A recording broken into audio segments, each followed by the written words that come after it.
In 3D printing, one of the biggest challenges or discussions, or well, you could even call it a religion, is what to put on your printed bed, the build platform, to make sure your parts don't come off. There's all kinds of ways to do that.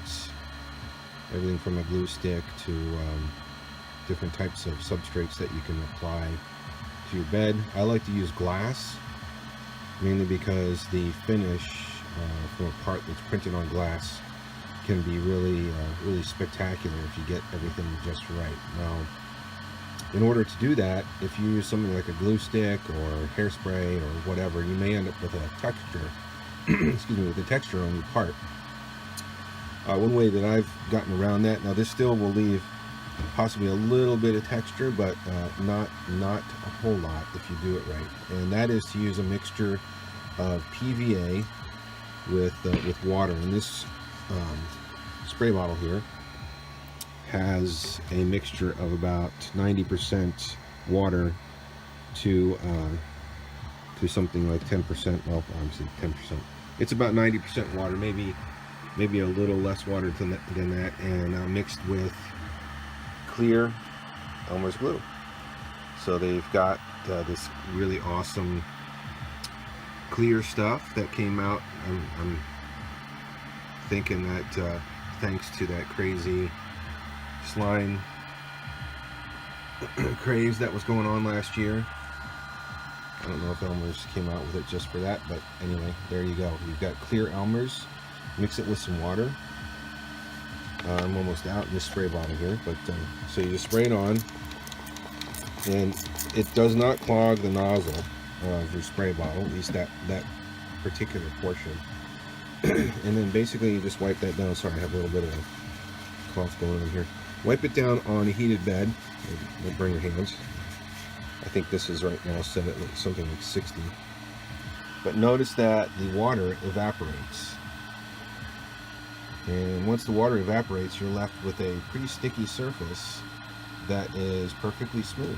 So when you print, the parts will stick to the bed, and you will get the benefits of using a glass surface. And here's an example of what a part printed on glass using the PVA mixture that I just talked about, what that looks like. You can see here, let's see if it's in focus. You can really see how smooth this is. It reflects. That's how smooth it is. One of the most important pieces of this equation, however, is that you got to get your bed height correct too. And this one was printed with a printer that has the BL Touch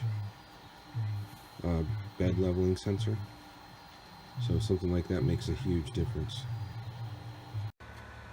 Here's a couple parts that just finished printing, and this again is using the water and Elmer's glue solution. Let's first see how tight they are on the bed. These are still warm. Normally I'd like to wait until they cool off a little bit. So yeah, these are on really tight. You can see that. So what I'll do is put a fan on it and let it cool down, and then we'll see how easy it is to take them off. Okay, so I've had the fan running on there for a few minutes, and I'll wait here and see if you can hear this, but sometimes what you'll hear is the part will kind of pop off the glass as it cools, and that's because it's contracting just a little bit, but I'm guessing it'll probably just come right off. So yep, there we go. So, and you can kind of see the texture there. Now this printer doesn't have auto bed leveling, so I had to manually set the bed height there, but not rocket science to do something like that. So there you go.